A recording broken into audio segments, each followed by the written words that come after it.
بسم اللہ الرحمن الرحیم۔ آج میں آپ کو نادر شاہ جو ہندوستان کا بادشاہ تھا اس کا واقعہ بتاؤں گی، جو مولا علی علیہ السلام کے حرم میں کتا اور شراب لے کر گیا تو کیا معجزہ ہوا۔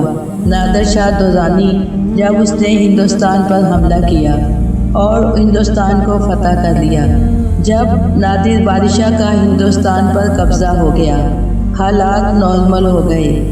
نادر بادشاہ کا ایک وزیر تھا جو شیعہ تھا، جس کا نام تھا مہدی۔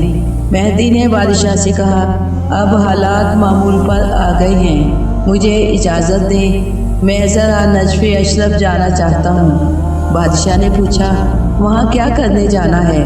وزیر کہنے لگا، میں مولا علی علیہ السلام کی زیارت کے لیے جانا چاہتا ہوں۔ نادر بادشاہ کہتا ہے، تم شیعہ لوگ بھی عجیب ہو، مردے کی زیارت کر کے کیا کرو گے؟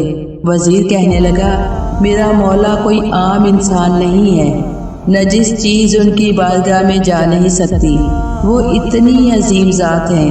ایک دن وزیر نے کچھ اس انداز سے بادشاہ سے کہا تو بادشاہ کہنے لگا، میں بھی تمہارے ساتھ چلوں گا۔ اب ایک برتن میں شراب رکھ کر سیل کر دی گئی۔ شراب نجس ہے اور ایک کتے کو لے کر نادر بادشاہ اور اس کا وزیر مہدی اور کچھ اراکین سلطنت مولا علی علیہ السلام کی زیارت کے لیے چلے۔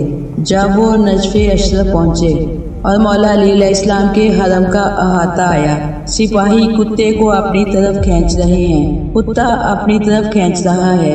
اب کتے میں طاقت زیادہ ہے یا جو چار سپاہی کھینچ رہے ہیں؟ آخر کار زنجیر ٹوٹ گئی، کتا الٹے پاؤں بھاگا۔ بادشاہ کہنے لگا، یہ بات تو ٹھیک ہے، مگر شراب تو اندر آ گئی۔ وزیر کہنے لگا، شراب کی سیل کھولو۔ سیل توڑی گئی تو معلوم ہوا کہ یہ تو سرکہ ہے، شراب اس میں ہے ہی نہیں۔ باہر آئے تو شراب بن جائے، اندر جائے تو سرکہ بن جائے، باہر آئے تو شراب بن جائے، اندر لے کر جائیں تو سرکہ بن جائے۔ اندر حلال باہر حرام، اندر حلال باہر حرام۔ شاعر کی ربائی بے شک حکمت ہے۔ شراب بنتی ہے سرکہ علی کے روزے پہ، آ دیکھ میرا علی کیا کمال کرتا ہے، علی کے در پہ آجا ابھی تو موقع ہے، میرا علی اب بھی حرام کو حلال کرتا ہے۔ اس چیز کو دیکھ کر نادر بادشاہ بڑا جذباتی ہوا، حرم سے باہر آیا، جو لوگ ساتھ تھے کہنے لگا کہ مولا کی بارگاہ اس لائق نہیں ہے کہ یہاں کتے لائے جائیں۔ جو لوگ ساتھ تھے کہنے لگا، میرے گلے میں رسی ڈال کر مجھے کتوں کی طرح لے کر چلو۔ اب کسی کی ہمت نہیں ہو رہی کہ تازہ معجزہ دیکھا ہے، جو بھی اس کے گلے میں رسی ڈالے گا اس کی خیر نہیں ہے۔ کہتے ہیں کہ غائب سے 2 ہاتھ نمودار ہوئے، اس کے گلے میں رسی ڈالی گئی اور رسی سے پکڑ کر اس کو مولا کے ذریعے اقدس پہ لایا گیا۔ نادر بادشاہ کے سر پہ جو تاج تھا، اس نے وہ تاج اتار کر قبر مولا پہ رکھ دیا۔ کہنے لگا، مولا آقا تم ہو، مولا تم ہو، بادشاہ تم ہو، مجھ کو تمہاری بارگاہ میں کتے کی طرح آنا چاہیے۔ اس کے بعد اس نے اپنے نام کے ساتھ قلب علی لگا دیا۔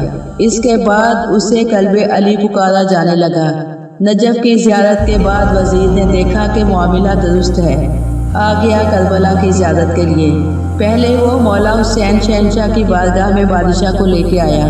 ایک چیز اس نے بتانا شروع کی، یہ مولا حسین علیہ السلام شہنشاہ کی قبر ہے، یہ قبر علی اکبر ہے، یہ حبیب ابن مظاہر کی قبر ہے، یہ گنج شہداء ہیں۔ سب کی زیارت کے بعد لے کر آیا مولا عباس قبر بنی ہاشم علیہ السلام کے روزے پر۔